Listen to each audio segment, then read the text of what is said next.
Assalamualaikum warahmatullahi wabarakatuh. Halo Sobat Maha, kali ini kita akan berdiskusi dan akan berbincang santai tentang peran perempuan di era society. Berbicara tentang perempuan, pasti selalu berkaitan dengan fitrah, kiprah, hingga pengaruhnya, baik di ruang yang lebih kecil seperti di keluarga maupun di ruang publik. Berbicara tentang society atau era 5.0 merupakan sebuah istilah yang pertama kali muncul di Jepang. Istilah ini menggambarkan bahwasannya bagaimana masyarakat pada saat ini bisa berjalan beriringan dengan perkembangan teknologi yang semakin berkembang. Lantas, bagaimana peran perempuan di era society saat ini? Tapi sebelum bahas lebih lanjut, ada beberapa tokoh perempuan Indonesia yang memiliki kiprah dan pengaruhnya yang sangat luar biasa. Pastinya di ruang pendidikan. Di antara dua tokoh tersebut adalah, yang pertama adalah Nyai Khoiriyah Hasyim. Kemudian tokoh yang kedua dari Indonesia adalah Syaikhoh Rahmah El Yunusiyah. Lantas, bagaimana sih eksistensi perempuan dari masa ke masa hingga pada masa ini, yaitu pada masa society atau 5.0. Baiklah, sekarang kita akan berbincang santai bersama Mbak Anissa tentang peran perempuan dari masa ke masa. Assalamualaikum Mbak Anissa. Waalaikumsalam, Hana. Oke. Pada kesempatan kali ini kita akan membahas nih tentang peran perempuan dari masa ke masa. Tadi Hana sudah membawakan sebagai contoh teladan perempuan atau muslimah Indonesia yang telah memberikan kiprah dan pengaruhnya dalam bidang pendidikan. Nah, kalau menurut Mbak Anissa, bagaimana sih eksistensi perempuan dari masa ke masa hingga pada masa society ini? Oke, ya. Sebelumnya terima kasih ya atas waktu dan kesempatan yang diberikan. Kita ngobrol santai aja ya. Nanti bagaimana nanti pendapat saya, dan Hana juga boleh ngobrol atau berpendapat juga. Nah, ngomong-ngomong bicara tentang eksistensi perempuan dari masa ke masa, seperti yang sudah disebutkan oleh Hana tadi, ada Nyai Khoiriyah Hasyim yang dari pesantren, kemudian ada Hajah Rangkayo Rahmah ya. Betul. Tadi. Kita kembali ke historis sejarah zaman dulu ya. Kalau kita membaca sejarah, jauh sebelum kemerdekaan, bagaimana eksistensi perempuan. Perempuan sepertinya masih ruang lingkup geraknya masih hanya pada sumur, dapur, dan kasur seperti itu ya. Mereka belum punya ruang untuk bergerak dalam ranah publik gitu ya. Mungkin berkecimpung dalam pendidikan, ikut andil dalam sosial politik ataupun ekonomi seperti itu.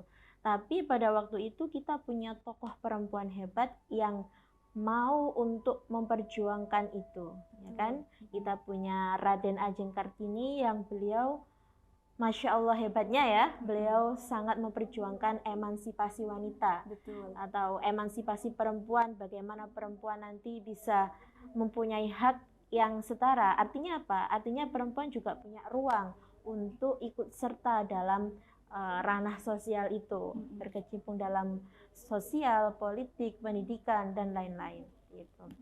Terus ada juga Dewi Sartika, beliau juga merupakan salah satu pejuang perempuan gitu. Dari masa ke masa saya kira eksistensi perempuan semakin baik ya, maksudnya perempuan dari masa ke masa mulai menonjol gitu, pergerakannya di ranah publik gitu. Jadi dari masa ke masa saya lihat perempuan ini tidak hanya di ranah domestik atau di lingkup rumah saja gitu ya. Dari masa ke masa perempuan semakin punya kesempatan untuk bergerak di ranah publik gitu. Terus hingga pada masa kemerdekaan juga untuk memperjuangkan kemerdekaan pula itu juga banyak, saya kira banyak perempuan-perempuan yang ikut memperjuangkan itu, yang mungkin tidak kesorot oleh media dan publik ya kan. Seperti ternyata ada seorang pahlawan nasional perempuan dari daerah Sumatera kalau nggak salah ya, yaitu Hajah Rangkayo Rasuna Said, yang beliau dinobatkan sebagai pahlawan nasional, ya kan. Beliau ikut andil dalam sosial politik gitu. Beliau juga intinya ikut memperjuangkan perempuan gitu, aktif dalam pergerakan isu-isu perempuan. Gitu. Kemudian lambat laun dari masa ke masa pasca kemerdekaan, saya rasa banyak perempuan-perempuan yang sudah ikut andil ke ranah politik, menjadi pemimpin suatu daerah seperti itu. Terus kemudian aktif dalam bidang pendidikan, menjadi guru dan lain-lain. Saya kira ya, dari zaman ke zaman dan utamanya hingga zaman sekarang ini, kita sudah sampai pada masa zaman yang mana kita sudah diberi ruang. Kita sebagai perempuan sudah diberi ruang untuk bergerak dalam ranah sosial itu, ya.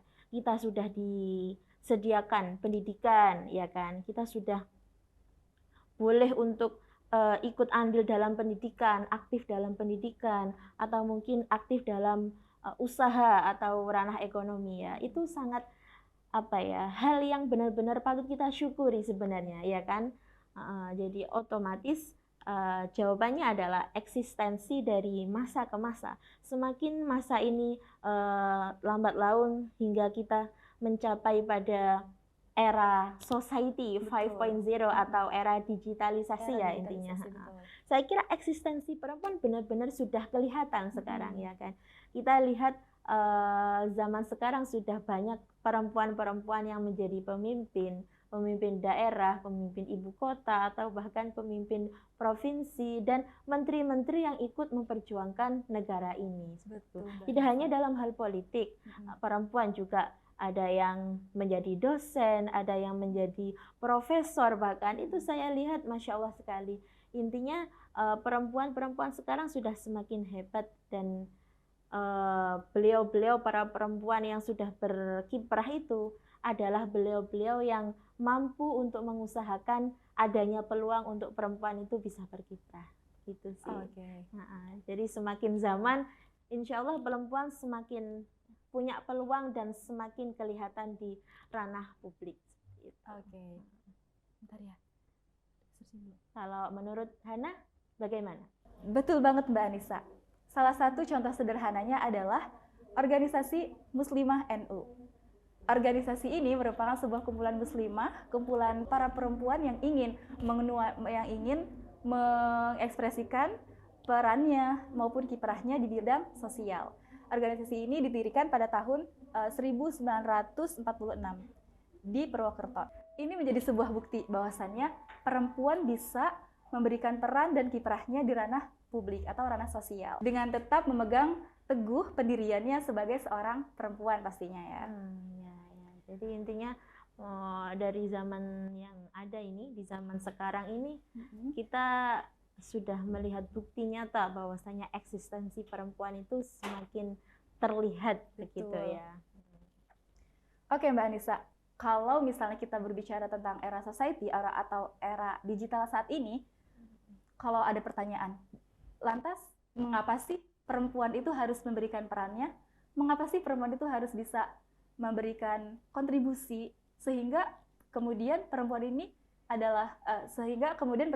bisa memberikan pengaruh yang baik untuk masyarakat? Saya coba menanggapi ya. Ketika kita berbicara tentang peran dan kiprah, terlepas dari, kita jangan bahas yang society 5.0 dulu ya. Kita berbicara tentang kiprah dan peran perempuan secara umum dulu. Kenapa perempuan harus punya kiprah dan peran? Saya pernah baca bukunya Dr. Nur Rofiah ya, yang judulnya Nalar Kritis Muslimah kan. Jadi kita sebagai perempuan itu juga punya porsi sama seperti laki-laki, maksudnya kita sebagai khalifah fil ard. Tujuannya khalifah fil ard berarti kita kan pemimpin di muka bumi ini, ya kan. Kita harus turut serta dalam membangun peradaban. Kita harus turut serta dalam berkontribusi untuk memajukan dunia, memajukan lingkungan kita, seperti itu kan. Nah, jawabannya adalah itu. Kenapa alasannya perempuan juga perlu berkiprah, dan perempuan juga harus perlu berperan seperti itu. Nah, ketika kita masuk ke Era society, zaman digitalisasi atau society 5.0 ya, di mana teknologi ini sebagai pendukung manusia ya. Kenapa perempuan juga perlu berperan dan perlu berkiprah? Saya pernah menemukan ini quotes ulama perempuan ya di Instagram Ulama Perempuan Center. Ini adalah quotes Bunyai Sinta Nuriyah. Beliau adalah istri dari Kiai kita, Kiai Haji Abdurrahman Wahid atau Gus Dur. Kata-kata beliau seperti ini. Perempuan adalah tokoh sentral dalam kehidupan manusia, memikul beban berat, melahirkan dan mendidik anak manusia mulai dari mengajarkan makan, berjalan sampai dia menjadi manusia seutuhnya. Nah, kuncinya adalah di situ. Perempuan itu ternyata tokoh atau sentral kehidupan, ya kan? Manusia-manusia yang lahir itu dari rahim seorang perempuan. Ya. Jadi bagaimana dengan era kecanggihan teknologi ini ya, globalisasi dan lain-lain dan pengaruhnya ya, bagaimana perempuan ini bisa berperan untuk mendidik para generasi-generasi masa depan. Bagaimana perempuan bisa berperan untuk menyiapkan generasi-generasi emas masa depan. Itu alasannya kenapa perempuan juga harus berkiprah di era digital ini. Betul. Ya, khususnya perempuan juga harus punya sifat beradaptasi ya, bisa beradaptasi dengan adanya kecanggihan teknologi ini. Justru harusnya kecanggihan teknologi ini bisa dijadikan peluang untuk kita sebagai perempuan, tidak hanya mungkin dalam ini pendidikan saja ya. Saya kasih contoh misalnya, dengan kecanggihan teknologi yang ada ini, kita bisa memanfaatkan untuk kita terus menggali kemampuan-kemampuan kita, menggali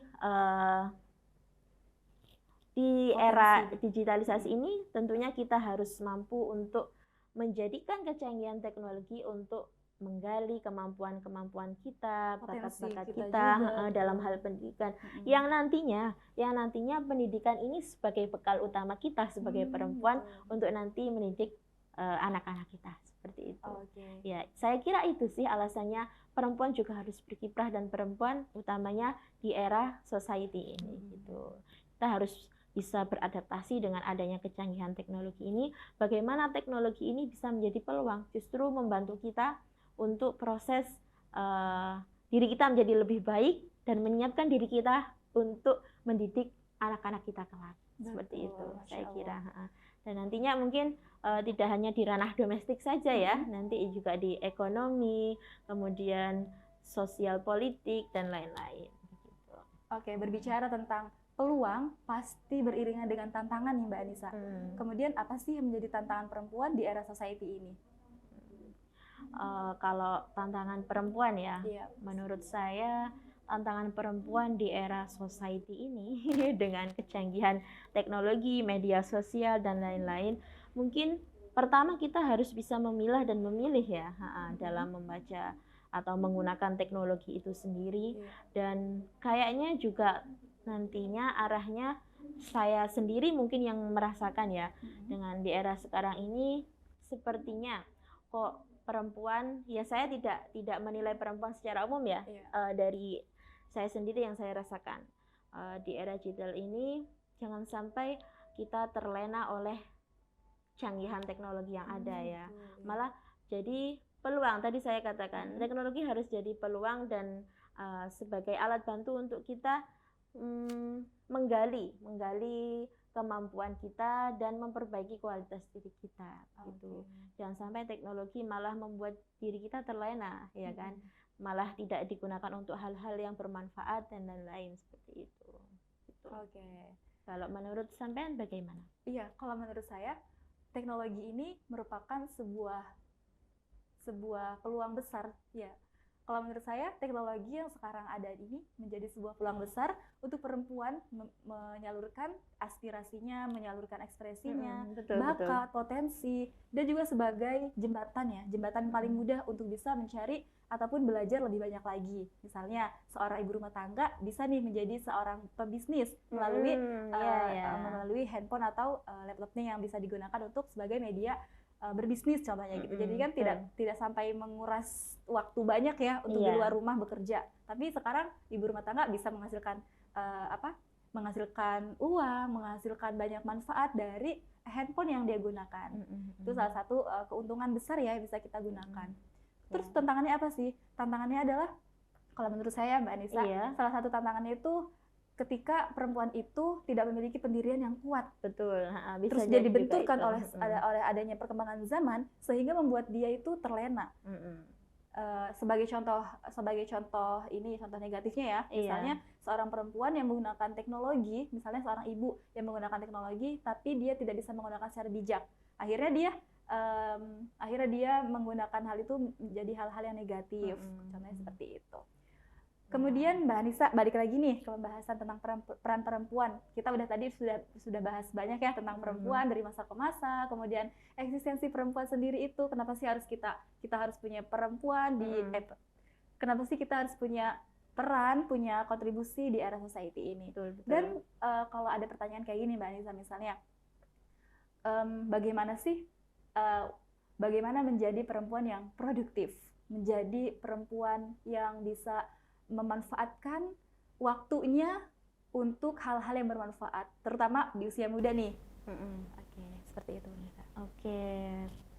Kalau to be produktif muslimah ya. Iya betul banget. Kalau berbicara tentang gimana sih caranya jadi produktif, saya kira jawaban saya sangat subjektif ya. Ini menurut saya ya. Jadi kita sebagai perempuan muslimah, gimana sih kita memanfaatkan waktu kita, bagaimana kita melakukan hal-hal yang bermanfaat yang itu dalam rangka untuk meningkatkan kualitas diri kita, seperti itu. Yang pertama adalah kuncinya adalah cintai diri kita sendiri.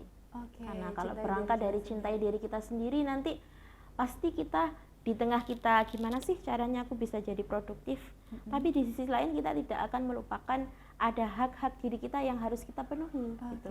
Jangan sampai kita hanya fokus pada orientasi, aku harus mengejar ini nih, aku harus sesuai dengan ekspektasiku, aku harus mencapai target ini. Tapi kita melupakan waktu makan atau melupakan pikiran kita harus healing dulu atau gimana. Nah, kita harus tahu porsi juga gitu. Itu maksud saya berangkat dari cintai diri kita sendiri. Love yourself gitu ya, mencintai diri sendiri gitu.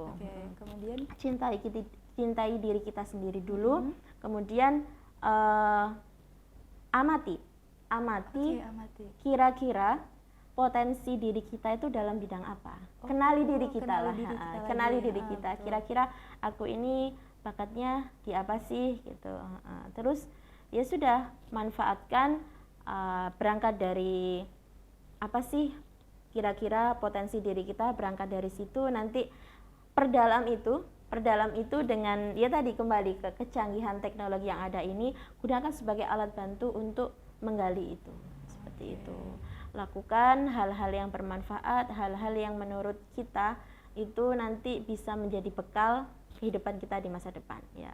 Karena kita selagi masih muda, kalau prinsip saya selagi masih muda dan selagi masih banyak kesempatan, walaupun tidak harus banyak ya, saya berangkat dari saya yang suka dulu.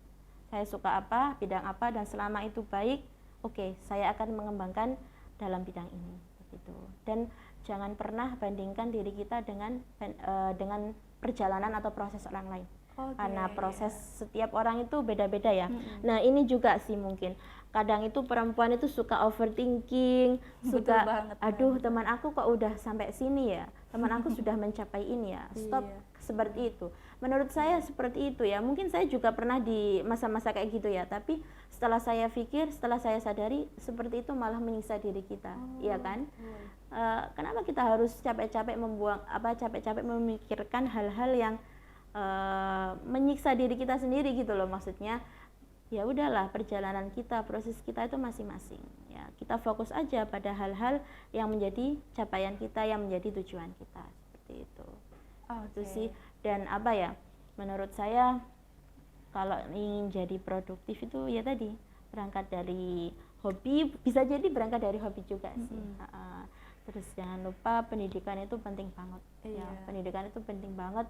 Jadi kalau bisa kita itu jangan pernah berhenti belajar. Sebagai perempuan kita harus terus belajar ya kan? Belajar juga tidak harus maksudnya kita setelah S2 kemudian tidak belajar, bukan seperti itu kan? Belajar itu kan tidak harus di bangku kuliah ataupun tidak harus di bangku sekolah. Belajar kehidupan, belajar dari orang-orang sekitar kita seperti itu. Perempuan itu menurut saya harus kreatif, perempuan itu harus cerdas, ya kan, pandai menganalisa hal-hal sekitar, lingkungan sekitar seperti itu kan, mampu beradaptasi seperti itu. Kalau bahasanya orang Jawa itu ada istilah terengginas, ya, perempuan itu harus terengginas. Terengginas itu apa? Terengginas itu harus semangat, harus cakcak, harus apa ya, harus perempuan itu harus terengginas ya. Terengginas itu artinya semangat dan dia itu ulet. Ulet itu ya terampil seperti itu gitu. Jadi perempuan jangan sampai ya udahlah gini aja lah gitu. Ah udahlah gitu. Tidak mau mencoba gitu. Tidak mau mencoba hal-hal baik, jangan sampai seperti itu ya kan. Orang yang gagal adalah orang yang tidak pernah mencoba. Ya. Tapi orang yang berhasil adalah orang yang terus mau mencoba. Itu sih menurut saya. Maksudnya saya selalu menekankan kepada diri saya sendiri dan untuk menyemangati diri saya sendiri seperti itu gitu. Semua orang tentunya punyalah masa kayak ya Allah capek banget ya gitu ya. Ya Allah kok gini ya, lelah banget sih gitu. Tapi kita harus mampu, siapa lagi kalau bukan diri kita yang untuk menyemangati untuk bangkit kembali.